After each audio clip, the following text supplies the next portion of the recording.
নিজের দুঃখের কথা কোনো দুর্বল মুহূর্তে পাশের মানুষের সাথে শেয়ার করে ফেললেও সুখের কথা কিন্তু খবরদার কারোর সাথে শেয়ার করো না।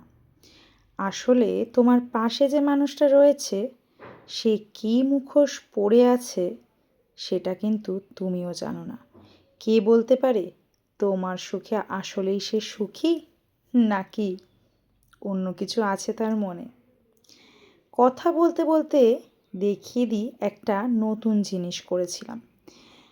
ফায়ারি নুডলস, এটা একটা কোরিয়ান নুডলস, ইপ্পি কোম্পানির। এটা কিনেছিলাম, দেখলাম ভেতরে সবজির জন্য আলাদা একটা স্যাচেটের মধ্যে ড্রাই করা ভেজিটেবলস দেওয়া রয়েছে, আর তাছাড়া নুডলস রয়েছে, আর একটা টেস্ট মেকার মশলা রয়েছে।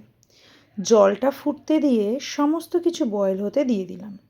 সবজিটাকে একটু আগেই দিয়ে দিয়েছিলাম, আর কিছুটা বয়েল হয়ে যাওয়ার পরে তারপর টেস্ট মেকার মশলাটা দিয়ে দিয়েছিলাম। অনেক দিন ধরেই মনে ইচ্ছে হচ্ছিল একটু ঝাল ঝাল কিছু খাবো। দেখলাম এটা নাকি হট ফায়ারি নুডলস, মানে ভীষণ নাকি ঝাল লাগবে। জানি না আদৌ কী হবে, বসিয়ে তো দিলাম।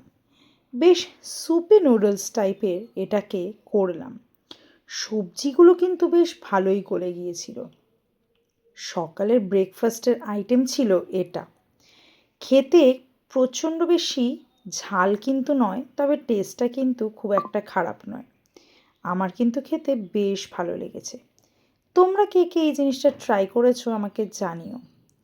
আর ওই যে প্রথমেই একটা কথা বললাম, নিজের সুখের হদিশ অন্য কাউকে খবরদার দিও না। সব সময় সেটাকে গোপন রাখার চেষ্টা করো। কে বলতে পারে তোমার পাশের মানুষটা আসলেই তোমার সুখ দেখে খুশি হলো নাকি অন্য কিছু। সুতরাং বি কেয়ারফুল। আর আমার এই সুপি নুডলসটা তোমাদের কেমন লাগলো জানিও। আর কে কে এটা খেয়েছো সেটাও আমাকে জানিও।